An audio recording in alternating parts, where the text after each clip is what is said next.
कैसे हुई नागों की उत्पत्ति? जानिए पुराणों में वर्णित नागों के बारे में।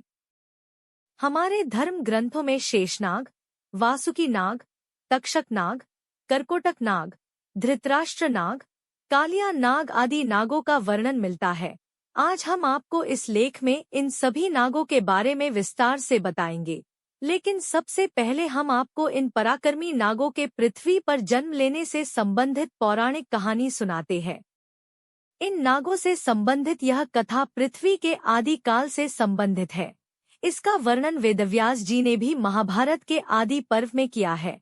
महाभारत के आदि पर्व में इसका वर्णन होने के कारण लोग इसे महाभारत काल की घटना समझते हैं, लेकिन ऐसा नहीं है। महाभारत के आदि काल में कई ऐसी घटनाओं का वर्णन है जो कि महाभारत काल से बहुत पहले घटी थी, लेकिन उन घटनाओं का संबंध किसी न किसी तरीके से महाभारत से जुड़ता है, इसलिए उनका वर्णन महाभारत के आदि पर्व में किया गया है।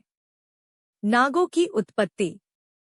कद्रु और विंता दक्ष प्रजापति की पुत्रियां थीं और दोनों कश्यप ऋषि को ब्याही थीं।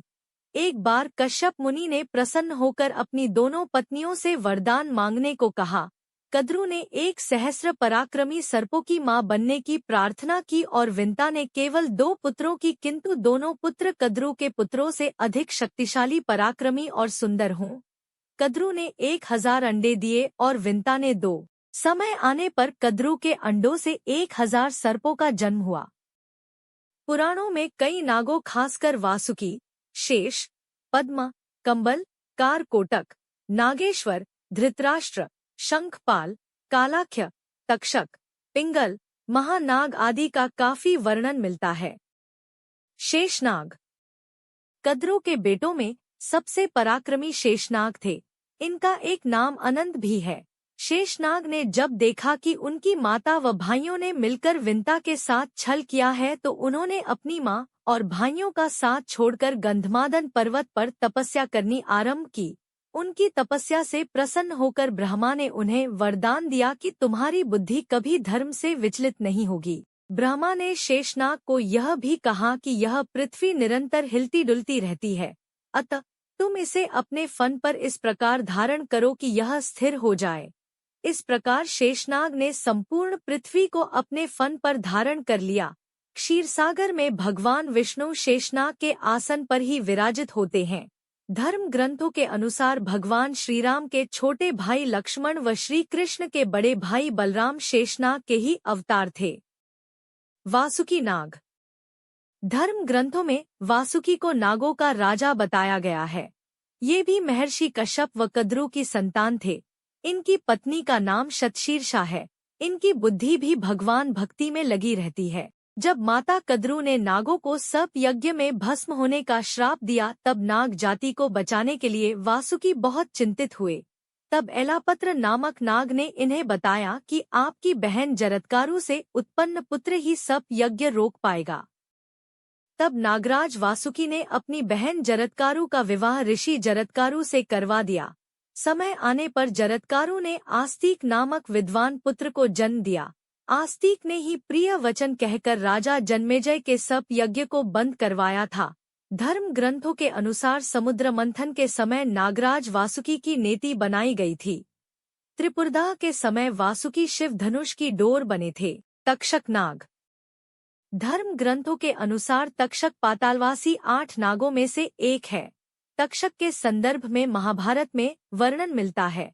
उसके अनुसार श्रृंगी ऋषि के शाप के कारण तक्षक ने राजा परीक्षित को डसा था, जिससे उनकी मृत्यु हो गई थी।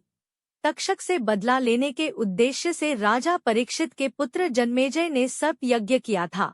इस यज्ञ में अनेक सर्प आकर गिरने लगे। यह देखकर तक्षक देवराज इंद्र की शरण में गया। जैसे ही ऋत्विजों, यज्ञ करने वाले ब्राह्मण, ने तक्षक का नाम लेकर यज्ञ में आहुति डाली, तक्षक देवलोक से यज्ञ कुंड में गिरने लगा। तभी आस्तिक ऋषि ने अपने मंत्रों से उन्हें आकाश में ही स्थिर कर दिया। उसी समय आस्तिक मुनि के कहने पर जन्मेजय ने सर्प यज्ञ रोक दिया और तक्षक के प्राण बच गए। ग्रंथों के अनुसार तक्षक ही भगवान शिव के गले में लिपटा रहता है। करकोटक नाग। करकोटक शिव के एक गण हैं। पौराणिक कथाओं के अनुसार सर्पों की मां कद्रू ने जब नागों को सर्प यज्ञ में भस्म होने का श्राप दिया, तब भयभीत होकर कंबल नाग ब्रह्माजी के लोक में, शंखचूड़ मणिपुर राज्य में, कालिया नाग यमुना में, धृतराष्ट्र नाग प्रयाग में, एलापत्र ब्रह्मलोक में और अन्य कुरुक्षेत्र में तप करने चले गए।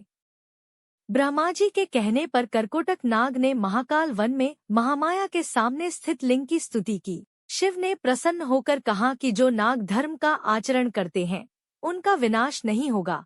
इसके उपरांत कर्कोटक नाग उसी शिवलिंग में प्रविष्ट हो गया। तब से उस लिंग को कर्कोटेश्वर कहते हैं।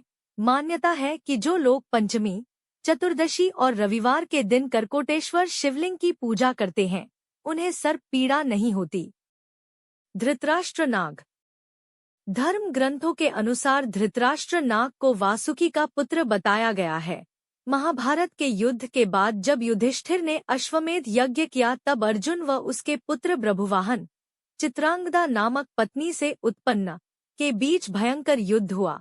इस युद्ध में ब्रभुवाहन ने अर्जुन का वध कर दिया। ब्रभुवाहन को जब पता चला कि संजीवन मणि से उसके पिता पुन जीवित हो जाएंगे, तो वह उस मणि के खोज में निकला। वह मणि शेषनाग के पास थी। उसकी रक्षा का भार उन्होंने धृतराष्ट्र नाग को सौंप था। ब्रभुवाहन ने जब धृतराष्ट्र से वह मणि मांगी तो उसने देने से इनकार कर दिया। तब धृतराष्ट्र एवं ब्रभुवाहन के बीच भयंकर युद्ध हुआ और ब्रभुवाहन ने धृतराष्ट्र से वह मणि छीन ली। इस मणि के उपयोग से अर्जुन पुनर्जीवित हो गए।